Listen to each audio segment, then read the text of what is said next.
Bueno, en primer lugar, muchísimas gracias por esa presentación y por la invitación y la oportunidad de estar aquí. Yo creo que la labor que está haciendo esta fundación es muy importante para mejorar el territorio, mejorar el paisaje de esta zona de Galicia tan singular. Mi presentación tiene por título, como veis ahí, Superciudades, la inteligencia del territorio.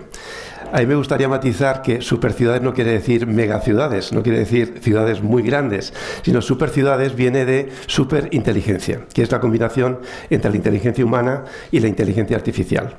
Entonces, a través de la inteligencia artificial ha surgido este movimiento que todos conocéis de las Smart Cities, ¿no? Tratando de conectar la inteligencia artificial y la tecnología digital para mejorar el funcionamiento de las ciudades. Y se ha conseguido pues, que muchas ciudades sean más eficientes en temas de gestión del agua, de la energía, en temas de seguridad, en temas de movilidad, avances formidables. Pero más importante que la inteligencia artificial es la inteligencia humana.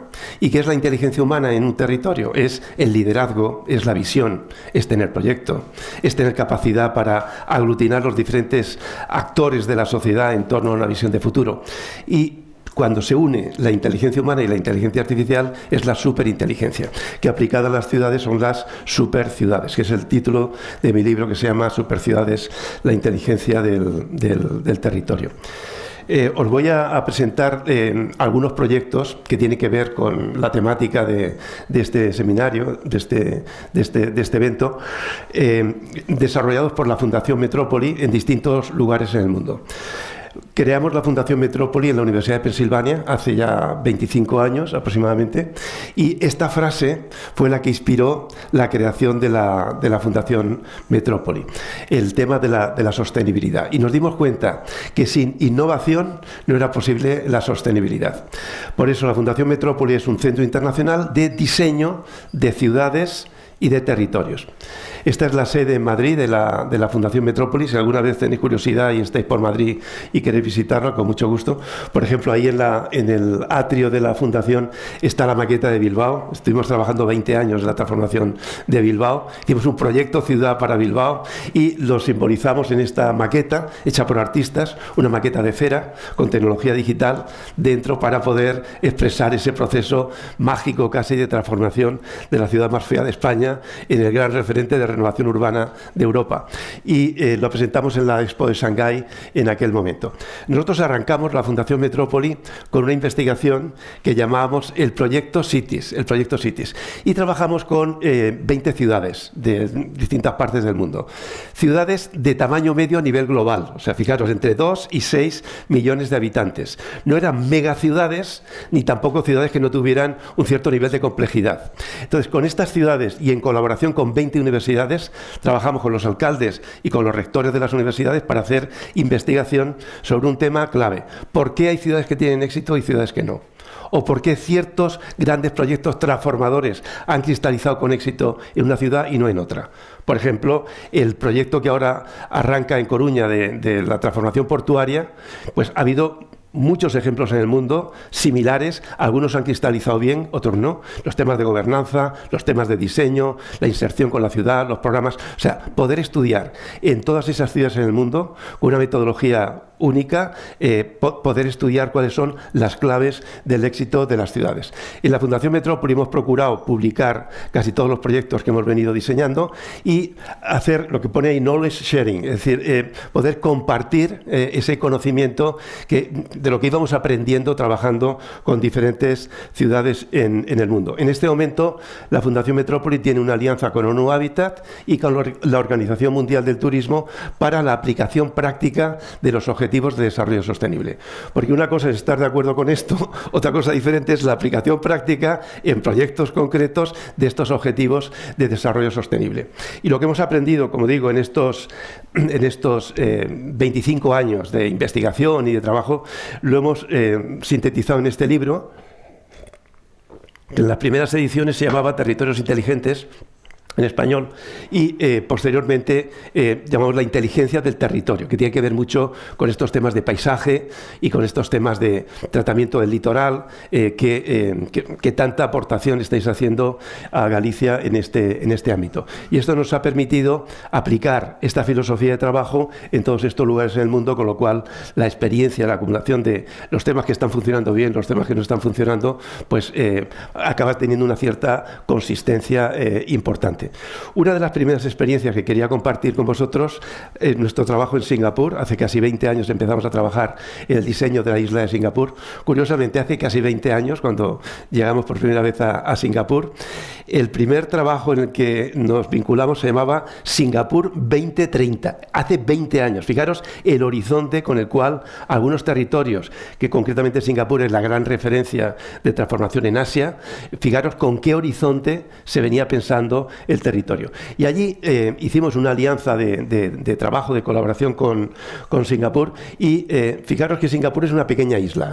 De izquierda a derecha son 50 kilómetros, de arriba a abajo son 25 kilómetros aproximadamente. O sea, tiene una superficie de 750 kilómetros cuadrados, y el reto, hace ya, pues, como veis, casi un par de décadas, el reto entonces era hacer un proyecto que llamábamos One North, que era un proyecto para atraer talento. A Singapur. Fijaros dónde está localizado One North, al lado del puerto, y muy cerquita del aeropuerto, bueno, a 23 kilómetros del aeropuerto, a unos 10 kilómetros del centro de financiero de Singapur. Y ahí veis un poco todas estas islas que veis ahí son actividades portuarias e industriales sobre islas artificiales muy cerquita del centro de Singapur. Entonces, este proyecto que se llamaba One North era un proyecto sobre 200 hectáreas. Fijaros el tipo de urbanismo alrededor, inspirado en el movimiento funcionalista de bloque abierto, y el tipo de urbanismo dentro de esas 200 hectáreas, que es totalmente diferente. Algo distinto a lo que tradicionalmente entonces eran los parques tecnológicos, que eran lugares para la instalación de sedes corporativas. Aquí el reto era un lugar con distintos usos. Cada color en esas 200 hectáreas simboliza un uso diferente. O sea, un espacio para vivir, trabajar, divertirse y aprender. Pensamos, por ejemplo, en el puerto de Coruña, la tentación es espacios más monofuncionales, pero los espacios más innovadores del mundo son espacios híbridos, ¿no? Entonces, este carácter, como veis, de urbanismo híbrido, tanto a nivel de la escala urbana como a nivel de la arquitectura. ¿Y eso para qué? Pues para conseguir que personas con distinta formación, del mundo de la academia, del mundo de los inversores, del mundo del arte, pudieran trabajar juntos y así acelerar la innovación. La innovación casi nunca se produce solo en una disciplina, sino en la intersección de disciplinas. Y esto inspiró el diseño de One North como espacio híbrido, veis los diferentes colores, en unas soluciones más bien orgánicas. El diseño era paramétrico, es decir, que en planta y en alzado cada edificio guarda relación con el entorno para que dé la impresión de que es un único proyecto, un proyecto único sobre 200 hectáreas que lo simbolizaba. Y en gran medida nos inspiramos en los centros históricos tradicionales. Los centros históricos tradicionales van a ser los parques tecnológicos del futuro, porque la materia prima básica de la economía del futuro, que es el talento le gusta vivir en lugares con identidad. Y por eso es muy probable que la innovación, el arte, la cultura, etcétera, florezca en estos lugares. Este es el centro histórico de Vitoria, aquí en el País Vasco, a la izquierda. A la derecha veis One North. Así quedó finalmente One North, ya está terminado. Trabajan 50.000 personas y como singularidad de síntesis de la experiencia de One North es urbanismo híbrido, y luego que no se puede ser innovador en todo, sino que hay que seleccionar, en el caso de Coruña, por ejemplo, en qué sectores Coruña tiene ventaja competitiva. No se puede, digamos, diluir el esfuerzo de manera amorfa, pero en el caso de One North nos centramos en biotecnología, multimedia y soluciones urbanas, como tres sectores económicos potentes y singulares. En este momento Singapur está arrancando, en la misma etapa que estaría ahora Puerto de Coruña, está arrancando un proyecto que se llama Punjol, que fijaros que no está lejos, está en la línea de costa, pero no está muy lejos del aeropuerto, Entonces, este proyecto es curioso. Aparte de que la arquitectura sea bioclimática, fijaros también la integración entre los recorridos rodados en las vías principales, estas que veis ahí, y luego la importancia que se da a la interacción entre los edificios, a este urbanismo híbrido y a los espacios peatonales. Y también, por el clima de Singapur, la conexión entre el espacio interior y el espacio exterior. La conexión es un tema muy interesante de esta experiencia, y estas son las singularidades que tiene este proyecto, que es posiblemente el más avanzado del mundo, de distrito digital en Singapur, con estos temas. Casi siempre espacio público orientado al peatón. Yo me estoy pensando cómo aplicar estos conceptos al caso de Coruña, y casi todos ellos serían inspiradores y posiblemente aplicables, ¿no? En este caso concreto es muy importante el tema de aplicar, que sea un laboratorio de experimentación de la tecnología digital de última generación. Singapur se ha convertido en un Living Lab, en un laboratorio de innovación de soluciones urbanas, atrayendo talento, atrayendo compañías. Singapur, para que os hagáis una idea, en los últimos 30 años ha atraído 8.500 multinacionales. Crearon una agencia que se llama Singapore Economic Development Board, y esta agencia ha conseguido atraer a Singapur 8.500 multinacionales en los últimos 30 años. Entonces, en este momento, la estrategia económica del país más avanzado del mundo, una renta per cápita 3 veces mayor que la española, fijaros, es atraer ideas, atraer talento, atraer compañías, aplicar soluciones urbanas en el interior y vender esas soluciones urbanas al mundo. Por ejemplo, el puerto de Singapur gestiona, que es muy eficiente, quizá el más eficiente del mundo, es el segundo después de Shanghái, pero el más eficiente del mundo, gestiona 100 puertos en el mundo, con lo cual pueden controlar flujos, etc. Pero además el aeropuerto de Singapur, que se llama Changi, ellos han creado una empresa que se llama Changi Internacional y ayudan a otros territorios a crear aeropuertos y ciudades aeroportuarias. O One North.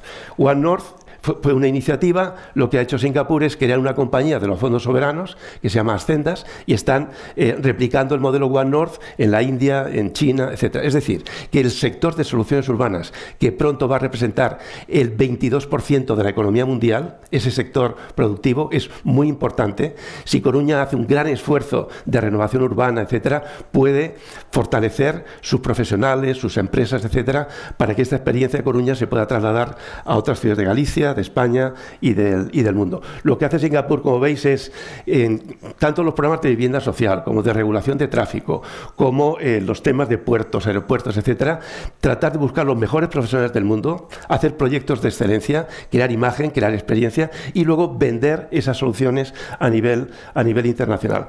Y hay una cuestión que lo digo también por si puede inspirar el caso nuestro de Coruña, que es el tema de la conectividad. Es decir, en la Fundación Metrópoli hemos hecho recientemente una investigación sobre factores críticos de competitividad en las ciudades. Y hemos analizado 250 índices de competitividad, que lo que hacen es, eligen unas ciudades, unas variables, y van midiendo cómo se comporta cada ciudad con respecto a estas variables. Luego agregan las variables, les ponen unos coeficientes de ponderación y sale el valor global del índice. Por ejemplo, el más famoso del mundo es el índice Mori de Japón, que se llama The Power of Cities, el poder de las ciudades. O el que hace la Universidad de Navarra, el IES, el que hace en Barcelona, que se llama Cities in Motion. Entonces, utilizan ciudades. Entonces, nosotros lo que hemos hecho es una correlación matemática entre los valores de las variables y los valores globales del índice. Con lo cual, cuando los coeficientes de correlación son más altos, quiere decir que esas variables explican más la fuerza de la ciudad. O sea, los factores críticos de competitividad hemos identificado en esta investigación hecha con la Universidad de Tokio y la Universidad de Navarra, hemos identificado que la conectividad, todas las variables relacionadas a conectividad inciden directamente en la competitividad. Entonces, ¿qué quiere decir conectividad? Conectividad física, el puerto, el aeropuerto, las carreteras, los ferrocarriles. Conectividad digital, y conectividad institucional, es decir, que las empresas que están operando tengan conexiones internacionales, las universidades tengan buenas redes de colaboración, las instituciones, etc. La conectividad. Y el segundo factor que nos aparece en esos factores críticos de competitividad, el segundo factor son todo lo que tiene que ver con la educación, o sea, con la formación, con la retención y con la capacidad de atracción de talento. Entonces, en el caso de Singapur, estos son los proyectos más importantes que Singapur va a hacer en la próxima década. El primero, a la derecha, la ampliación del aeropuerto, la Terminal 5. A la izquierda del todo, el superpuerto, donde aparece el puerto en la parte donde está International Maritime Center, es ahí, que es el puerto ahora, que es el puerto de Singapur. En 10 años va a ser un centro financiero de la ciudad. Y siendo el puerto más eficiente del mundo, se va a trasladar a este puerto exterior, que va a ser un puerto más bien ecológico, etcétera, muy potente. Pero fijaros esa capacidad, también Coruña va a haber creado un puerto exterior y tener la oportunidad del puerto interior. Esto está sucediendo en casi todas las ciudades en el mundo y es una oportunidad. Fijaros, por ejemplo, el tema de Jurong Lake District es un distrito de innovación junto a un tren de alta velocidad que conecta Singapur con Kuala Lumpur. Casi todos los proyectos, como veis, tienen que ver con la conectividad y con la calidad de vida para la atracción de talento. Y sobre todo la integración del diseño físico y la tecnología digital. Esta se llama, en vez de Smart Cities, en Singapur le llaman Smart Nation, porque es una ciudad-estado, ¿no? Entonces, esta es la estrategia de soluciones digitales en temas de movilidad, en temas de energía, en temas de seguridad, en temas ambientales, en temas de entorno construido, etcétera, etcétera. Es quizá el más avanzado del mundo.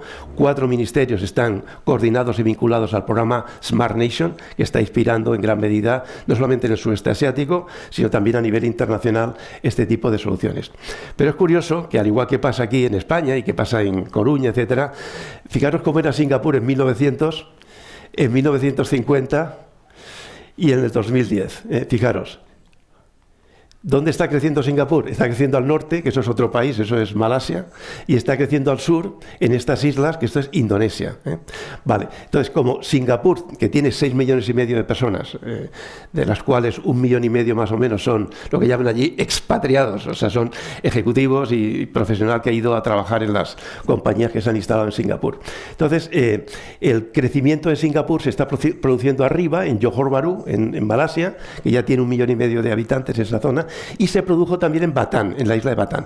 Pero la isla de Bintan, a la derecha, que es un poquito más grande que Singapur, Bintan tiene 1.000 kilómetros cuadrados, ahí no había sucedido nada. Entonces, hemos hecho un proyecto en los últimos años, en colaboración también con la Escuela de Landscape de la Universidad de Pensilvania, para transformar la isla de Bintan en que ahora tiene 350.000 habitantes. La estamos preparando para que sea el crecimiento de Singapur. Y se llama el proyecto de la ecoisla de Bintan, de Bintan Eco Island, ¿no? Entonces, el tema del litoral es fundamental. Entonces, hemos ido analizando de manera pormenorizada las diferentes líneas del litoral. O, por ejemplo, estos puntitos que veis ahí son zonas de pescadores que le dan mucho carácter, mucha identidad y que queremos mantenerlos, porque en muchas zonas del sudeste asiático llegan los promotores grandes, compran grandes extensiones de terreno y hacen desarrollos. Nos gustaría integrar estos elementos de identidad. Y antes de pensar en las carreteras, antes de pensar en los desarrollos urbanos, pensar en la naturaleza. Por ejemplo, esta es la base ambiental sobre la cual se va a diseñar el futuro de una ecoisla, donde están las zonas de playa, las zonas de coral, las zonas de manglar, las zonas de bosque, etcétera, etcétera. Y sobre todo el tema del agua. Fijaros, esta es la cuenca vertiente principal. Como hay un régimen pluviométrico muy rico, en esa cuenca vertiente se capta una cantidad de agua suficiente para 10 millones de personas de consumo urbano. Entonces, fijaros esa posibilidad de crear ahí una pequeña presa donde, con esta tecnología que se ha hecho en Singapur, que se llama Marina Barrage, esta lámina de agua es la gran reserva de agua de Singapur, pero antes era mar, y se evaporó el agua del mar, se limpió y entonces ya las cuencas vertientes puentes, rellenan y ahí aparece una zona que tiene un componente paisajístico en la ciudad, pero al mismo tiempo es la gran reserva de agua de la ciudad. Pues, por ejemplo, al plantear nosotros ya esta diagonal que veis ahí, esa diagonal, cuando la diagonal cruza la bahía, en vez de ser un puente, es una presa. Y entonces toda esa lámina de agua que veis a la derecha, que son 20 kilómetros cuadrados, va a ser en 5 años, con esta tecnología permite que sea agua dulce.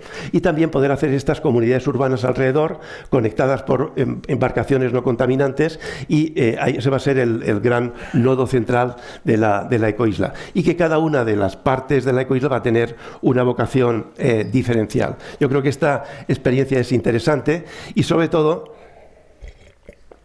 cómo la tecnología digital puede ayudar a las actividades económicas tradicionales a ser más eficientes. Cuando planteamos este proyecto, el ministro de Desarrollo Urbano de Indonesia dijo: esto es el Silicon Valley de Indonesia. Indonesia tiene 17.000 islas. Y aquí, fijaros, esta zona que se llaman las Islas Riau, o sea, Batam, Bintan y Karimun, tienen la ventaja de no ser la periferia de Singapur. Antes siempre en Singapur se trataba de traer actividades con alto valor añadido, pero aquellas actividades que necesitaban suelo barato o mano de obra baratita se iban todos a Batam, pero en cambio ahora Singapur ya no puede crecer porque no tiene capacidad ya para atraer talento, como históricamente, porque Singapur es muy caro. Un joven que quiera alquilarse un apartamento de 90 metros en Singapur paga 6.000 euros por un apartamento de 90 metros. En cambio, si eres singapurense, el 90% de las familias ha tenido acceso a una vivienda social a un precio muy razonable. Entonces, los extranjeros, tú imagínate una empresa cuánto tiene que pagarle a un informático o a un arquitecto para que pueda trabajar en Singapur, si solo del apartamento tiene que pagar 6.000 euros.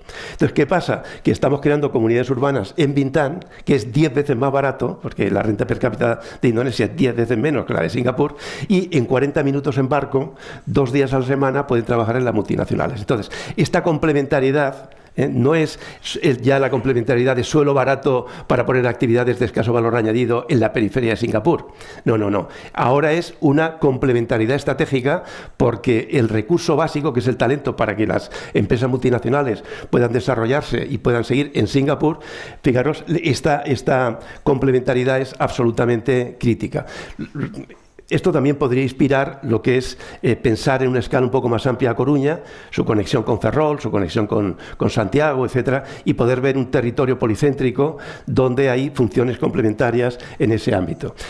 Ahora, digamos, los proyectos, yo voy la semana que viene, o sea, mañana yo voy a Singapur de nuevo y vamos a ir a presentarle al presidente de Indonesia este proyecto que veis, esa línea diagonal que habéis visto antes. Esto es un estudio de Space Syntax o de accesibilidad relacional. Entonces, ahí surge la idea de Batam Bintan Diagonal, que es la diagonal Batam Bintan, que es Bridging the Future, que es este proyecto, es decir, que en torno a esa vía, en torno a esa nueva infraestructura, que estamos intentando que algunas empresas españolas entren allí, especialmente empresas que están especializadas en concesiones y en obras, porque el puente son casi 10 kilómetros, aunque tiene una isla en medio, el puente entre Batam y Bintan, eso va a detonar la transformación de Bintan en este territorio. Pero la idea es buscar complementariedad entre todas estas actividades. Pensar en el eje Ferrol-Coruña y la posibilidad de que haya espacios agrícolas o espacios productivos, distintos usos, distintas actividades a lo largo de ese litoral. Esa línea conecta 2 aeropuertos, conecta universidades, conecta zonas logísticas, etcétera, etcétera. Esta visión de complementariedad yo creo que es muy importante en los territorios. Cambiando de geografía, esta es una experiencia que hicimos en su momento, pero seguimos trabajando allí. En Colombia, se llama el Diamante Caribe. Esto lo hicimos con Microsoft hacia la parte digital, nosotros el diseño físico del territorio. Aquí veis el mapa de Colombia, el sistema de ciudades, y ese triangulito que veis arriba, ese es lo que nosotros llamamos el diamante Caribe. Es un territorio de unos 14 millones de habitantes más o menos. Fijaros, el río Magdalena y la costa. Y estos son isócronas de los diferentes núcleos que hay en el territorio. Entonces, para que este tipo de proyectos surjan, tiene que haber alianzas interinstitucionales. Ahí veis, por ejemplo, cuando empezamos el proyecto, con el presidente Santos en medio, con los alcaldes de la zona. O aquí a la derecha, pues el presidente del Banco de Desarrollo del país, que se llama Findeter. O aquí a la izquierda abajo, el ministro de la Vivienda. o ahí a la derecha el ministro de Tecnología. Es decir, estas alianzas interinstitucionales, como las que estáis creando para el puerto, son fundamentales. Y luego también procesos de participación. Estos son foros de participación en cada una de las ciudades para pensar cómo podía ser el futuro de ese territorio. Pero al margen de la participación, la parte científica, por ejemplo, poder estudiar la línea de costa, son casi 1000 kilómetros, ¿no? Aquí se llama el Urabá y aquí la Guajira, o sea, todo ese territorio, o el río Magdalena, que tiene una potencia increíble y que puede ser el gran corredor de recuperación ambiental, de recuperación del mundo rural, de logística, porque es navegable. Entonces, fijaros, estos son elementos fundamentales. Entonces, esos dos componentes de excelencia, la costa y el río, en su intersección, justamente ahí, en la intersección entre el río y el mar, es un territorio delta, es un territorio donde veis el río Magdalena, y veis Cartagena, Barranquilla y Santa Marta. En general, este territorio tiene 5 millones de habitantes, siempre habían estado como buenos vecinos con rivalidades entre unos y otros, los dos querían pedir más universidades, más aeropuertos, y ahora el proyecto se llama Ciudad Caribe. La Ciudad Caribe, la ciudad, a través de la conectividad y de la complementariedad, una ciudad mucho más policéntrica. Entonces, hemos identificado esos puntitos que son proyectos estratégicos de transformación en cada uno de los territorios, pero que están conectados ahora por carretera, pero en el futuro también por tren, transporte azul, transporte por agua, y es posiblemente este territorio uno de los lugares del mundo donde hay un soporte ambiental más potente y más atractivo de una ciudad de 5 millones de habitantes, una ciudad policéntrica. A la derecha, la Sierra Nevada de Santa Marta, esa gran, allí les llaman ciénaga, que es la laguna tan grande que veis ahí, que se llama la Ciénaga Grande, el propio río Magdalena, las zonas coralinas de aquí, es decir, hay una riqueza del sistema ambiental que si nos inspiramos en ellos para diseñar el territorio es una maravilla.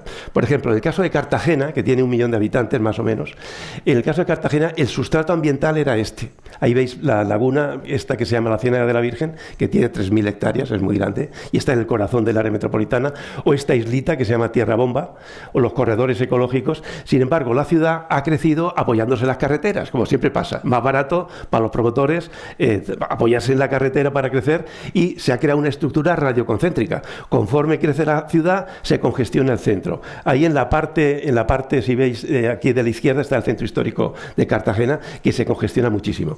Lo que hemos planteado es un eje paralelo a la costa, que además libera de que siga creciendo la ciudad en zonas muy frágiles ante el riesgo de cambio climático, como pasa en la zona turística de Cartagena, y eso inspira toda la articulación metropolitana. Fijaros la idea de tener proyecto, de poder coordinar las infraestructuras, el medio ambiente, etcétera. Uno de los retos que tiene Cartagena es el aeropuerto. El aeropuerto, fijaros dónde está. Está entre el Mar Caribe y la Ciénaga de la Virgen, la laguna. Y además, los aviones llegan pasando por encima de la población, no pueden crecer, no tiene conectividad con carretera y con ferrocarril. Entonces hemos planteado un nuevo aeropuerto. Y esto se ha hecho a través de una empresa local que se llama Odinsa, que invierte 1.000 millones en la creación del nuevo aeropuerto con una concesión, inversión privada, una concesión a 35 años. ¿Vale? Es decir, que es posible, y llevaban 10 años trabajando estudio de impacto ambiental, estudio de impacto sobre el modelo económico. Al final dijimos, oye, ¿por qué no pensamos en un proyecto de ciudad donde una pieza sea el aeropuerto y empezamos a trabajar de manera mucho más integrada? Hicimos un proyecto ciudad para Cartagena donde ese aeropuerto da servicios a todas estas oportunidades turísticas que veis a lo largo del litoral, y que el aeropuerto pudiera ser intermodal con el gran sueño de Cartagena, Barranquilla, Santa Marta, que fuera el sueño del tren de la costa, ¿no? Veis que puede ser intermodal con el aeropuerto. Y poder hacer, en vez de que la Ciénaga de la Virgen sea un territorio periférico, desarticulado, sucio, lleno de basura, donde se están rompiendo los manglares, pues hacer una profunda inversión ambiental en la recuperación de los manglares, en la recuperación de los corredores ecológicos, y ahí aparece una nueva ciudad, la ciudad aeroportuaria, para evitar la urbanización difusa y concentrar en un eje entre la zona norte, que se llama Serena del Mar, la zona norte, que es la parte más rica de la ciudad, y la zona del sur, que se llama El Pozón, que es el barrio más pobre de Cartagena, y los colores simbolizan diferentes usos, y esta nueva ciudad, digamos, inspira el sistema de infraestructuras, no radioconcéntrico y congestivo, sino unas infraestructuras mucho más equilibradas, incluso la posibilidad de tener infraestructuras blandas para tener ese gran parque central recuperado de la Ciénaga de la Virgen como corazón de la ciudad. Y como los temas de movilidad son complicados, no solo en Coruña, sino también en ciudades que tienen una morfología tan rica como esta, pues el transporte azul, el transporte por agua, nos parecía una oportunidad de oro. Hay una alianza internacional que se llama las Ciudades del Agua, en su momento lo presidía Venecia, pues se hicieron alianzas con otras ciudades para ver qué tecnología estaban ellos utilizando para el transporte por agua, pero fijaros las oportunidades que ello generaría de poder conectar las distintas piezas de la ciudad también con transporte azul. Y ya habíamos entrado en otra legislatura en Colombia, estaba el presidente Duque entonces, y él dijo, oye, ¿qué vamos a hacer con el antiguo aeropuerto? Porque el aeropuerto tiene 178 hectáreas, pero eso es suelo público. Entonces, estábamos pensando, vía concesión también, qué actividades se podrían hacer en ese lugar. Entonces, hay un barrio al lado del aeropuerto, muy bonito, que permite, como veis, el contacto con la ciénaga y el contacto con el mar Caribe. Y ahí lo que se ha planteado es un distrito de innovación, parecido al que podría haber en el puerto de Coruña, que es un distrito que llamamos 4.0, el distrito de la cuarta revolución industrial, no solo para desarrollos turísticos tradicionales en Cartagena, sino también para la atracción de, concretamente, un instituto ferial de primer nivel que ellos querían hacer, algunas universidades que van a poder venir, y Cartagena quiere evolucionar de una infraestructura turística e industrial de industria pesada, quiere evolucionar hacia una economía más basada en el talento, en la tecnología, etcétera, etcétera. Y luego la Bahía Digital, ese proyecto de Coruña, pues ahí se enfrentó, le pusimos la marca Bahía Digital, y la idea era transformar los espacios más deteriorados, que están aquí en color rosáceo. Aquí a la izquierda hay una base naval, aquí a la derecha hay un polígono industrial que se llama El Bosque, pero que tiene un potencial, fijaros la localización que tiene un potencial maravilloso. Y esto es lo que se llama la Bahía Digital. Esas líneas suaves que aparecen ahí son, digamos, conexiones por agua. Aquí a la izquierda está la zona turística, esa pequeña isla de la derecha es una academia militar. Y en fin, este es el proyecto de Bahía Digital para utilizar la tecnología digital al servicio de la modernización de los sectores tradicionales de la economía, el turismo, la industria, etcétera. Y esta es la experiencia de Cartagena, pero es muy difícil entender la experiencia de Cartagena sin otras ciudades. Por ejemplo, aquí veis a la derecha, en el centro, perdón, veis Barranquilla y Santa Marta a la derecha. Esto es Barranquilla. Fijaros, del río a la derecha es un departamento, es como si fuera una comunidad autónoma. Del río para la izquierda es otro, ¿no? Entonces, fijaros qué espacios naturales más apasionantes hay a la derecha, y ahí nunca se había hecho nada. Y se va deteriorando. Estos territorios periféricos de las ciudades, si no se utilizan, se deterioran, si no tienen un uso adecuado. No solamente por decir parque natural, eso se va a mantener, sino que hay que tener en territorios tensos, en el contexto de las áreas metropolitanas, es fundamental. Bueno, trabajando sobre esa zona, hemos imaginado la recuperación del borde del río, y ya lo planteamos en su momento, y va muy bien. Y arriba un gran eje logístico, entre el puerto a la derecha y el aeropuerto a la izquierda. Arriba veis ese eje, es como un gran corredor logístico. Pero como siempre, estas propuestas de transformación urbana, esta es una ciudad de 2 millones de habitantes, surgen del estudio del sistema ambiental. Por ejemplo, este eje, que es el corredor logístico, en amarillo veis el futuro ferrocarril que conecta el puerto y el aeropuerto. E incluso cuando uno analiza ya la trama urbana con detalle, aquí veis, por ejemplo, la trama urbana, hay ciertos ejes, este se llama la vía 40 y la vía 30, ese eje es el más estructurante y conecta las zonas ricas, que están en rojo, con las zonas pobres, que están en azul. Por ejemplo, esa vía, que es la más estructurante de la ciudad, transformada en bulevar, tiene un componente social de integración de elementos muy importantes en la zona. Y por eso el gran proyecto de Barranquilla va a ser el bulevar 4.0, el bulevar 40, que en la parte próxima al río se llama el proyecto del Malecón, que ya está en gran medida desarrollado. Pero hay zonas, por ejemplo, esta dársena que veis ahí, y fijaros los barcos que hay aquí a la derecha, pequeñitos, cutres, claro. Este puerto no es competitivo porque hay que estar dragando permanentemente al río. Y esto está en el corazón de la ciudad, al lado del centro histórico. Y tenemos el puerto de Cartagena y el puerto de Santa Marta que están operando. Entonces, no tiene sentido dedicar el mejor lugar de la ciudad a unas actividades que no son competitivas a nivel internacional. Entonces, les decíamos, mira, cuando Buenos Aires, en Puerto Madero, pensó en este espacio, ha surgido el distrito de innovación más importante de América Latina en el entorno de Puerto Madero. ¿Qué es lo que podría pasar? Es decir, poder inspirar usos diferentes y pensar de manera distinta en este territorio. Pero para poder dedicar esto a un puerto realmente urbano, Obviamente hay que pensar en que el puerto de Cartagena es el más eficiente de América Latina. Es decir, esa complementariedad entre Ferrol y Coruña, entre Coruña y Santiago, esa complementariedad está inspirando grandes proyectos de futuro y las grandes oportunidades que surgen. Este es un diseño que hicimos en Copenhague para hacer una ciudad donde antes había un puerto.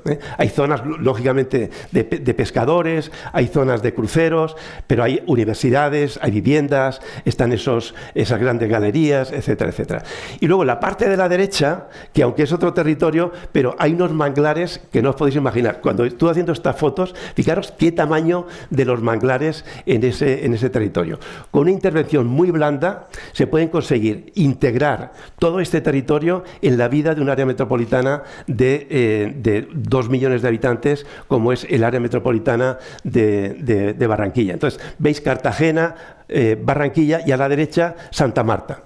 Santa Marta tiene un componente de excelencia natural, que es la Sierra Nevada de Santa Marta, casi 6.000 metros de altura. Es el punto más alto del mundo, tan cerca del mar. Pero eso genera un sistema hídrico, como veis ahí, y la creación de la Ciénaga Grande de Santa Marta, y ha creado unos sistemas agrícolas y unos sistemas naturales realmente impresionantes. Incluso esta zona costera que se llama el Parque Tayrona, que es una zona espectacular. Pero, sin embargo, lo que podría ser la joya de Colombia para el turismo, que es la bahía de Santa Marta.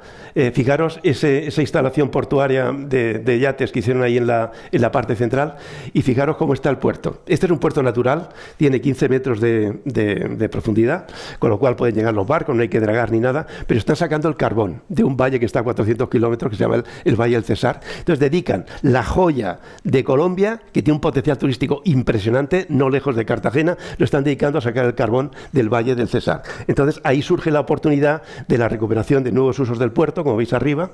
Esos dibujitos que hay ahí, eso es el Cursal de San Sebastián a la misma escala, puesto ahí en la parte de ese puerto. Pero cada vez las actividades portuarias tienden a concentrarse en un número más reducido de estructuras muy eficientes a nivel global.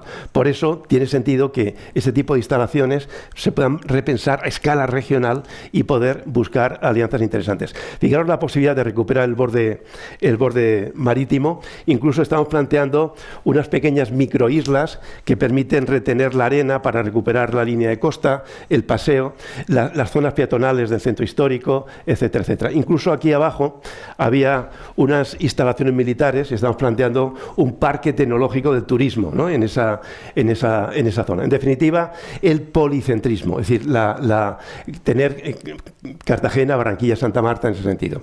Y luego algunas referencias también por lo que pueda inspirar en el caso de aquí de Coruña, de Barcelona. Fijaros, este es el área metropolitana de Barcelona que hemos estado analizando. Tiene unos 4,5 millones de habitantes en esta isócrona de 45 minutos. Esto es el tamaño de los diferentes municipios que forman parte de esa área metropolitana. Y este es el puerto urbano. Este es el puerto urbano de Barcelona. Y fijaros al fondo, un potentísimo puerto industrial. Y está conviviendo perfectamente. Por ejemplo, Montjuïc, donde hay tantos equipamientos hiperconocidos desde las Olimpiadas, etcétera, está en contacto con el puerto, con la actividad dura del puerto, pero en el corazón de la ciudad. Si uno analiza el área metropolitana de Barcelona, esas zonas que hay en color rosa son las zonas industriales. Entonces, esa industria es fundamental para la economía de Cataluña, pero necesita también innovación. Entonces, hay una zona que está en el puerto, que es lo que se llama la zona franca, que son 600 hectáreas, que está en este lugar que veis ahí. Es una zona, está en un lugar absolutamente privilegiado. Este es el aeropuerto, está al lado. Este es el puerto. Y luego tenéis el sistema de ferrocarriles, de cercanías y de metro, que le da mucha conectividad. Entonces, ese lugar, 600 hectáreas en el corazón, se dedica hoy día a actividades de escaso valor añadido. Almacenaje, logística básica, etcétera. Entonces, ahí estamos pensando que podría ser un distrito de innovación. Igual que el 22 arroba en su momento se desarrolló, es mucho más fácil transformar espacios industriales que transformar espacios residenciales, que están mucho más fragmentados en cuanto a la propiedad. Entonces, lo que estamos planteando es un distrito 4.0, dado que es propiedad única del Estado, es decir, es una zona franca, y poder desde ahí concentrar servicios avanzados para la industria del área metropolitana y la industria regional de Barcelona. Y también, hablando con el puerto, fijaros, hay una vía muy conocida en Barcelona, que es la Rambla de Barcelona, la veis ahí, ¿no? La Rambla, esa es la Rambla de Barcelona, entre la Plaza de Cataluña y el puerto urbano. El puerto ya se ha transformado. Bien, pues esa zona se ha ido deteriorando poco a poco. Venían los cruceros y ha habido una animadversión al turismo, porque Barcelona creció mucho a nivel de turismo, pero hay un movimiento antiturístico enorme y concretamente se ha deteriorado muchísimo toda esa zona. Entonces, como en ciertos momentos de los últimos 15 años no se había prestado desde el ayuntamiento mucha atención a estos temas, se creó una alianza privada que se llaman los Amigos de la Rambla. Entonces, personas que tenían universidades, que tenían el Museo de Cera, que tenían teatros, que tenían edificios, hoteles, tiendas, etcétera, se han unido para pensar cuál sería la vocación, junto a ese puerto urbano, que es una maravilla, cuál sería la vocación de este territorio. Para no solamente hacer una renovación urbana, que ibas a expulsar a la población actual, porque van a venir grupos con nivel adquisitivo mayor para instalarse en lugares ya renovados, entonces pensamos que el crear un distrito de la creatividad podía ser importante en ese sentido. Entre el barrio gótico, que está a la izquierda, y el Raval, que está a la derecha, crear un distrito digital, un distrito de la creatividad, justamente, lo digo por lo que podría inspirar en el caso de Coruña, las actividades portuarias en relación con las zonas históricas que están colindantes. Pero fijaros que en el caso de Barcelona, casi todos los distritos de innovación, casi todos los proyectos que todos conocemos, el 22 arroba, las tres chimeneas, el proyecto que ahora está en marcha del nuevo aeropuerto, el que os he comentado de la zona franca, etcétera, casi todos los proyectos de innovación de Barcelona están en la línea de costa. Fijaros la oportunidad que tiene para Coruña todo ese espacio enorme del puerto urbano, que una vez que hay un puerto exterior, evidentemente hay mucha más flexibilidad para poder definir la vocación de ese territorio. Bien, oye, pues para acabar un poco mi presentación, algunas sugerencias de investigaciones que hicimos previamente en una etapa anterior sobre un proyecto que llamamos Coruña Futura, que fue una especie de proyecto ciudad que estuvimos haciendo e investigando sobre el futuro de la ciudad. Hicimos algunas investigaciones que pueden ser interesantes. Por ejemplo, en una isócrona de 15 minutos desde el centro de Coruña, 15 minutos, llegamos a ese territorio. Esas líneas que veis ahí, esas líneas son las calles. Entonces, sobre la base de la infraestructura actual, en 15 minutos el ordenador nos calcula hasta dónde llegamos. Esa es la isócrona de 15 minutos. Pero la isócrona de 45 minutos llegamos hasta todo este territorio. Estamos llegando a Ferrol, estamos llegando prácticamente a Santiago de Compostela, y ahí viven ese territorio. Lo digo lo de 45 minutos porque en las investigaciones nuestras en distintos lugares del mundo, el tamaño funcional de estas ciudades, no sé, de 1 millón de habitantes más o menos, de estos territorios de 500 y 1 millón de habitantes, el tamaño funcional equivalente a la isócrona de 45 minutos es donde en general la gente se mueve, donde la gente vive, va a trabajar, va a la universidad, a veces tiene segunda vivienda. Ese territorio funcionalmente integrado son 45 minutos. Pero las grandes oportunidades de Coruña es no solamente Coruña, los pequeños municipios del entorno, es ese territorio de 45 minutos entre Santiago de Compostela, que si se mejorara la conexión ferroviaria, evidentemente, porque hay tecnología hoy día para en muy pocos minutos, quizá en 20 minutos poder estar del centro de Santiago al centro de Coruña, eso cambiaría, porque eso significa tener una ciudad con más de 500 kilómetros de litoral, por la forma que tiene el tren. Eso es absolutamente único. O sea, igual que en Colombia pasamos de pensar en Cartagena, Barranquilla, Santa Marta, en Ciudad Caribe, que va a ser el gran nodo de desarrollo de Colombia, que es la única ciudad de la costa, porque las otras 3 ciudades de Colombia grandes, Medellín, Cali y Bogotá, son ciudades del interior. La única gran ciudad de la costa era esa. Pues fijaros, España en general, Europa, poder tener una ciudad de tamaño medio de ese territorio. Y esa ciudad tiene casi 1 millón de habitantes. Entonces, esa ciudad tiene unos 900.000 habitantes, pero tiene un potencial y una complementariedad, por ejemplo, entre el sistema productivo de Santiago, con todo el tema de la biotecnología, las universidades, el tema administrativo, etcétera, y también lo que puede aportar Ferrol con ese potencial de recuperación de la industria tradicional hacia la industria 4.0 y todos estos territorios. Es decir, hay una riqueza, esa ciudad policéntrica, esa ciudad, digamos, vinculada a la naturaleza, tiene un potencial absolutamente único que nosotros llamamos Next, el futuro de Coruña. Y si pensamos en una escala un poquito más grande, haciendo las isocronas desde Santiago, fijaros, 15 minutos, 30 minutos, 45 minutos, 1 hora, sale como el diamante, sale la estructura policéntrica de Galicia. Entre Santiago y Compostela tiene una posición muy central en relación con Lugo, con Orense, con Pontevedra y Vigo y también con Coruña, y donde se pueden ver el sistema portuario, las complementariedades que a este nivel se produzcan, el sistema de puertos, el sistema de aeropuertos, el sistema de ferrocarriles, es decir, poder pensar a esta escala es totalmente abordable. Y pensar también que no solamente el transporte tradicional, fijaros, si queremos ir desde Coruña a Ferrol, tenemos que dar toda esta vuelta, ¿veis? Hasta allá. En cambio, la distancia por agua es mínima, ¿no? Igual que pasa entre Bintan y Singapur, que son 30-35 minutos de barco para poder buscar ese tipo de complementariedades, también aquí habría un potencial realmente impresionante. Y luego el poder haber hecho ya una infraestructura y una inversión tan grande en el puerto exterior, eso genera unas oportunidades únicas para la renovación urbana del puerto urbano tradicional. Y sobre todo pensar en una escala un poquito más grande. Aquí tenéis los grandes corredores ecológicos del territorio, la posibilidad de tener una red de peatones y bicicletas a esta escala, que es absolutamente única en este ámbito, y esto es lo que le llamamos nosotros Coruña verde y azul, ¿no? Estaría la senda del mar, los ejes de transformación, los espacios naturales, los hitos paisajísticos, los corredores ecológicos, las ecoaldeas y los núcleos rurales, el posible transporte azul, etcétera. Y en ese contexto, creo yo, es en el cual tendríamos que imaginar este territorio del puerto. Fijaros que es muy grande, y es curioso que otras ciudades, también de tamaño europeo, de tamaño medio, Ámsterdam, Bilbao, Hamburgo, etcétera, han hecho proyectos espectaculares. Fijaros aquí a la izquierda, pues aquí han puesto residencia, han puesto equipamientos. Fijaros a la derecha, esa zona puramente portuaria. Fijaros en el caso concreto de Ámsterdam, las transformaciones que se han hecho. O en Bilbao. En Bilbao, casi todas las actividades que hay ahora eran terrenos portuarios. Los barcos entraban hasta el corazón de Bilbao. Cuando se hizo el puerto exterior de Bilbao, fue cuando fue posible la creación de Bilbao Ría 2000 y la creación del proceso de transformación de Bilbao.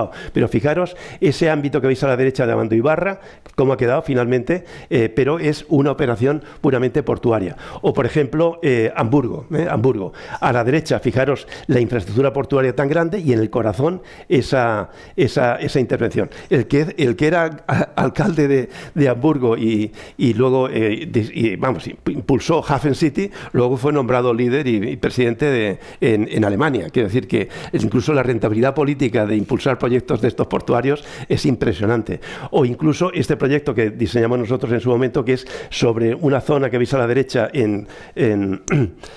totalmente deteriorada en Copenhague, una parte portuaria, pues con mucha flexibilidad haber creado pues una zona radicalmente nueva, ¿no? Con esa flexibilidad. O incluso en Sydney, que una vez que se hizo un puerto vinculado también al aeropuerto, etcétera, en estos espacios que veis a la derecha tradicionales, todas esas naves que mantienen la morfología industrial tradicional, pero dentro hay, digamos, centros de innovación, universidades, oficinas, vivienda, etcétera, de jóvenes, etcétera, etcétera. O incluso en la zona portuaria también de Toronto, fijaros a la derecha cómo era, una autopista separaba el corazón de negocios del puerto. Fijaros el esfuerzo que se ha hecho en este diálogo puerto-ciudad. Bueno, pues lo mismo, pero aquí con más oportunidades todavía día dentro del puerto de Coruña, pero es fundamental integrarlo con el sistema urbano, con el sistema metropolitano.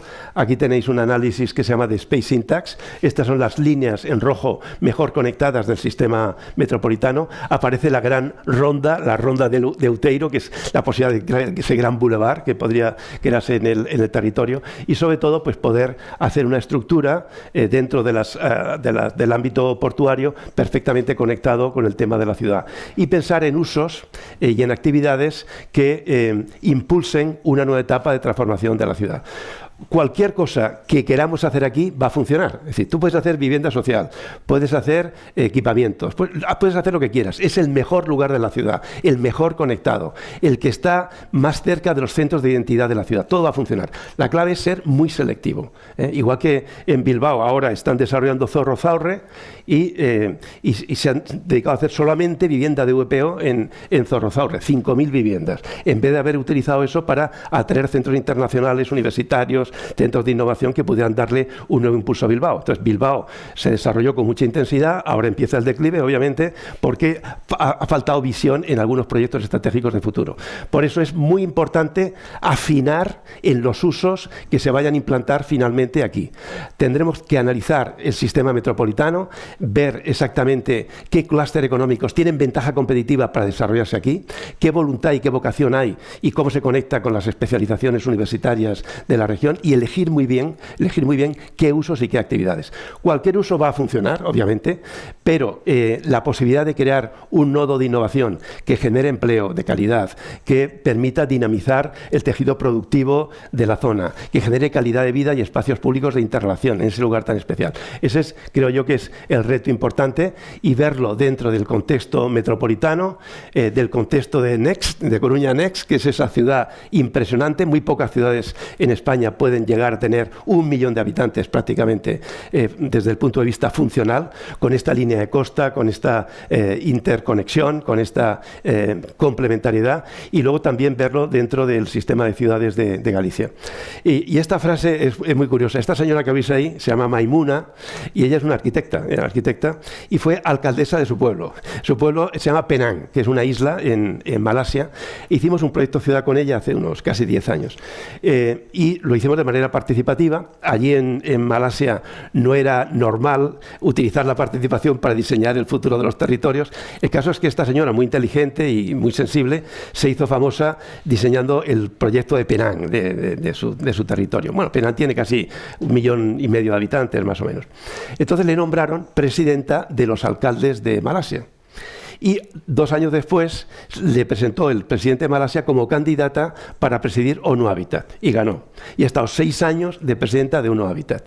Y dice, visitando alcaldes, visitando ciudades, visitando territorios, y dice, dándome vueltas por el mundo, me doy cuenta que muchas ciudades no reciben $1 billón de inversión porque no se gastan uno en tener un proyecto de ciudad. O sea, cuando un territorio tiene una visión clara, tiene un consenso con respecto al futuro de la ciudad, genera un magnetismo enorme para atraer iniciativas, para atraer inversión, para atraer instituciones, que es fundamental. E incluso para, en territorios administrativos complejos como Europa, que tenemos muchos niveles administrativos, Europa, el gobierno nacional, las comunidades autónomas, los municipios, las instituciones sectoriales.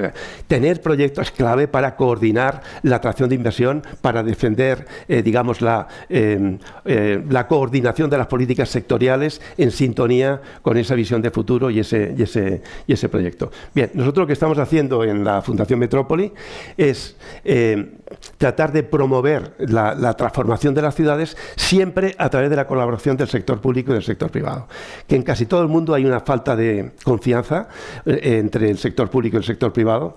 Hay muchas dificultades para canalizar de manera coherente el esfuerzo y el impulso que puede dar el sector público y la energía creativa también que puede dar el sector privado, y al mismo tiempo coordinar y canalizar estos esfuerzos públicos y privados en un proyecto que tenga sentido a nivel de comunidad y que sea de interés colectivo. Pues nada, muchas gracias. Estas eran las ideas que quería comunicar, y si luego pues tenéis curiosidad, pues profundizar en algún tema, pues con mucho gusto. Gracias.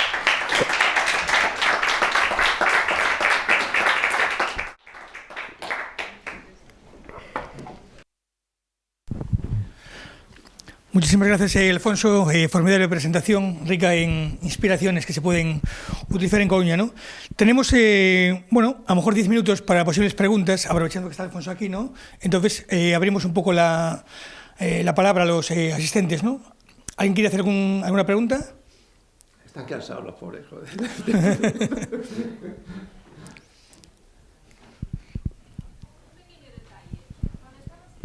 Espera, que te paso el...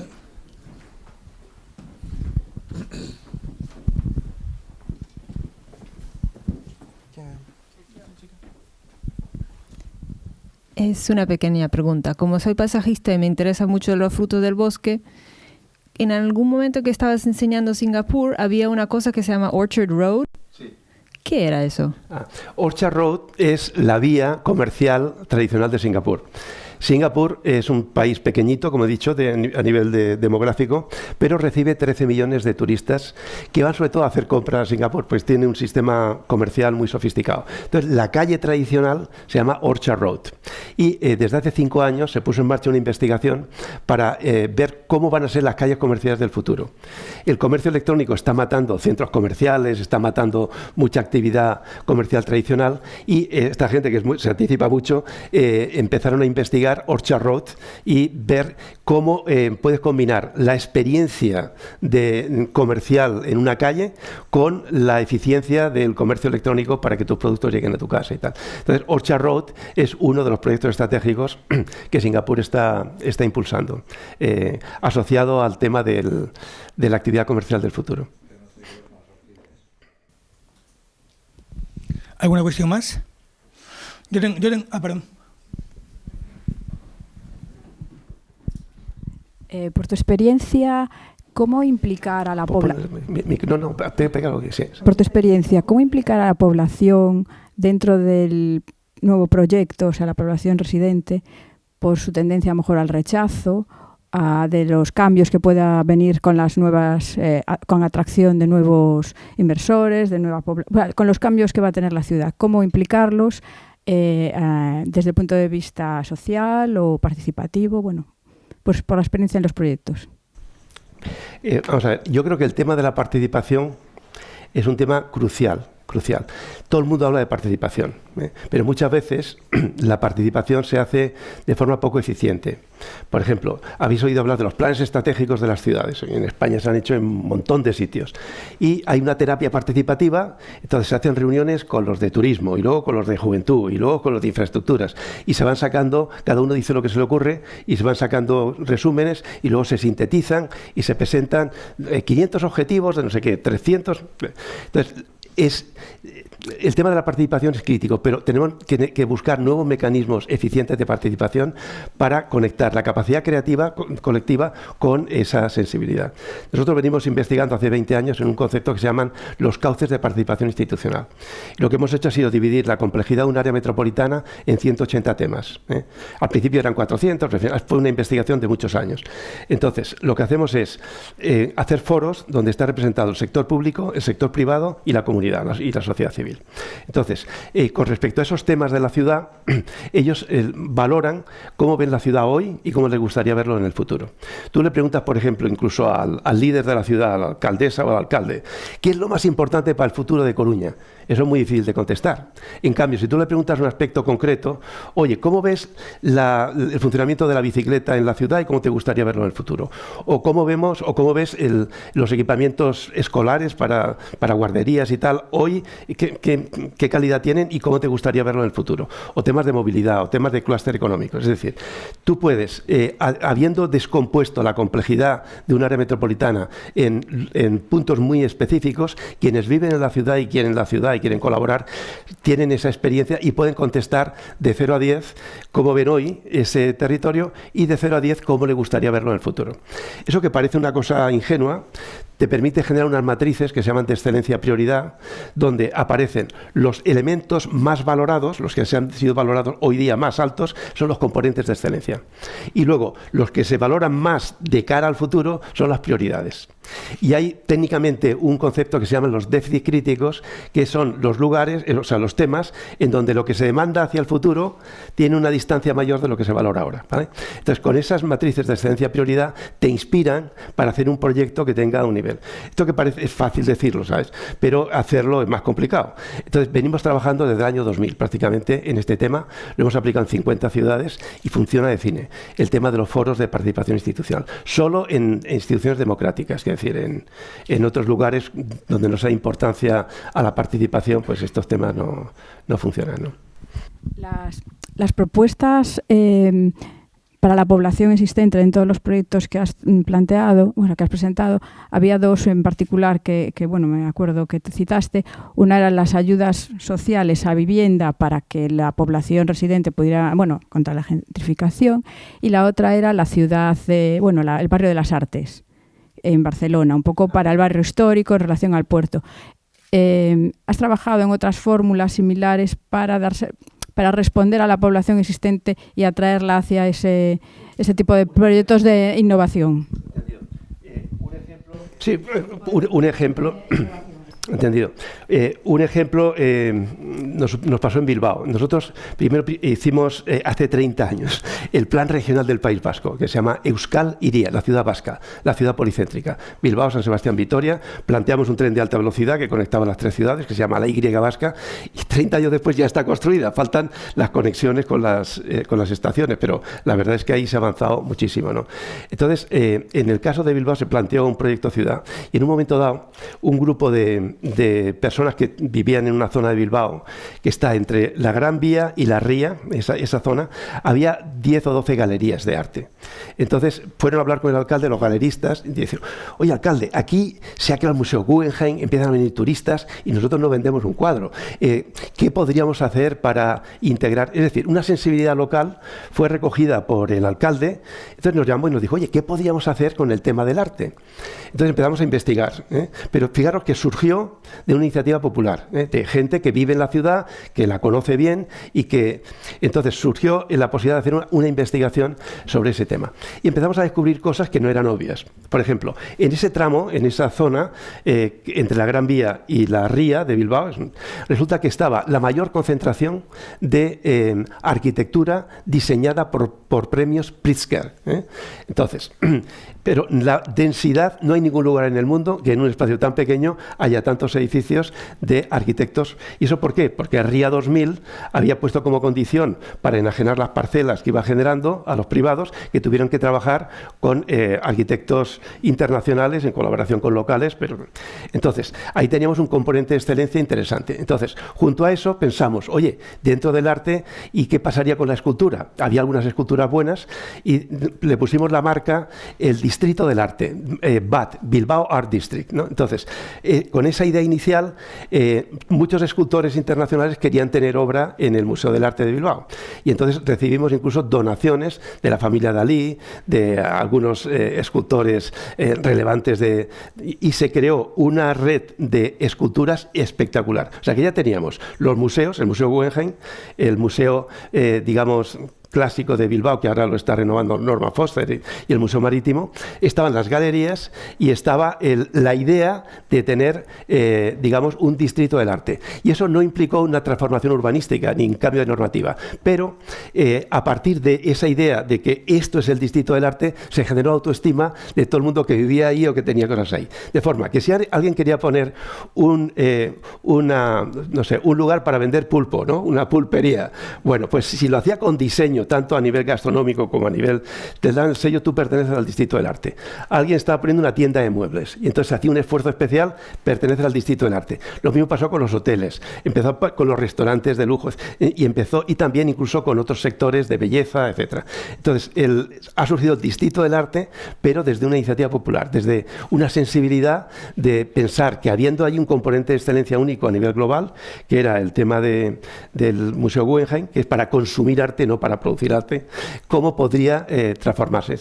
O sea, que investigación asociada a una sensibilidad local, urbana, es un ejemplo que a mí siempre me ha llamado mucho la atención, que el alcalde aquel, Iñaki Azcuna, que ya murió, ¿no?, que fue durante 12 años pues impulsor de la transformación de Bilbao, algo espectacular, y hubo continuidad en el gobierno durante un cierto tiempo y que pudo integrar estos temas. Y otra de las cuestiones que él planteó es, no quiero que Bilbao sea una ciudad, digamos, centro y periferia, sino una ciudad policéntrica, una ciudad para todos, una ciudad única. Entonces hicimos un programa que se llamaba Corazones de Barrio.